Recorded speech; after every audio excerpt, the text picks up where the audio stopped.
Breaking news today, GOP congressional aide Kirk Fordham has resigned amid questions over whether he suppressed information about Congressman Mark Foley's emails. Here again to talk about it are MSNBC political analyst Pat Buchanan and Mike Papantonio from Air America Radio. I want to read something that Mr. Fordham had to say earlier, and I also want to make it perfectly clear that while he is the former chief of staff for resigned Congressman Mike Foley, he now works for Congressman Reynolds' office, rather. So before we start, let me read a quote from him.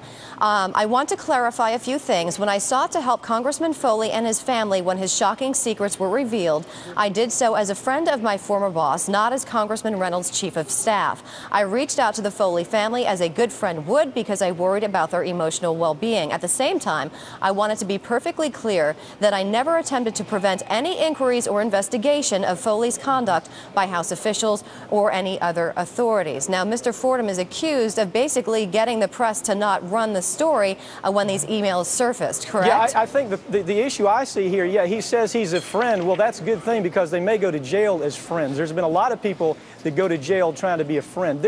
This is no defense to this at all, Melissa. He can say he did it for the right reason. It just doesn't mean anything. If he was involved in a conspiracy to cover up this problem, he has a problem. He needs to see a lawyer. He shouldn't be making any statements right now. He should be lawyering up. Pat, earlier you said that this basically represents blood in the water at this point. Do you still feel that way? Does this help him at all? Well, let me just say about this lawyering stuff. Look, this guy, from what I understand and what he said, is he tried to get the press not to run a story.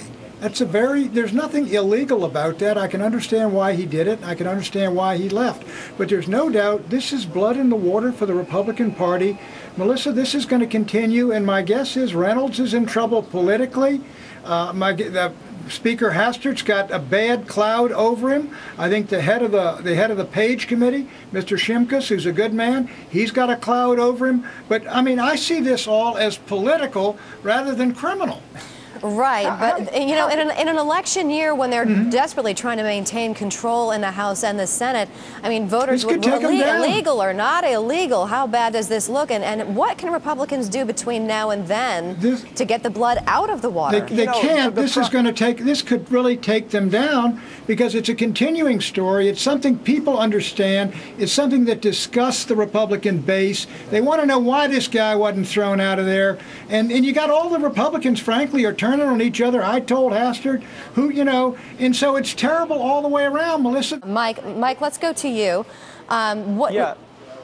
Your goal, I mean, Democrats' goal is to capitalize on this, obviously, and we're about to hear from a person who's the first one to put out an ad bringing Foley into the mix here. Will it work or will it backfire? Melissa, here's the problem. Here's the huge problem. This draws out all these discussions about people like Robert Bowman, who you may remember, a Republican congressman. He was an anti-gay advocate. He was, had a problem with having sex with a 16-year-old in a bar. Or Dan Crane. All of these Republicans that have been caught, convicted, had to plead, all of these people, all this is now going to resurface. That's blood in the water.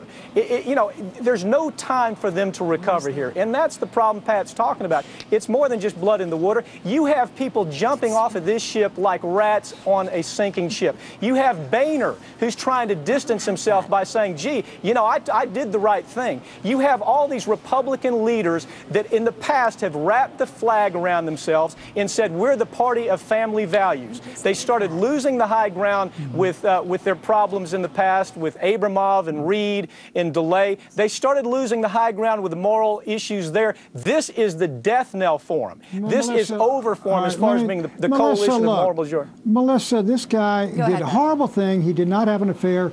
They threw him out within minutes of learning it. Jerry Studs, who took a 17-year-old Page on a honeymoon to Europe, was reelected 5 times, and the Democratic Party made him a chairman. Now, the Republicans, at least they're cleaning this rot out, and they should. But the Democratic Party, in its convention in 2000, booed the Boy Scouts because they don't let homosexuals take Cub Scouts on camping trips. You know, Melissa, what you're going to start hearing is stories that the Republicans wanted to forget. The story about Paul Ingram, the Republican Party leader in Washington, who had to plead guilty to 6 counts of raping his own daughters. Those are the types of stories that you're going to start hearing. They're going to start surfacing. And I'll tell you something. There is a lot more to come on this, and we're not going to solve all of it today. But MSNBC analyst Pat Buchanan, Air America Radio's Mike Papantonio, thank you so much for being here with us today. I appreciate it.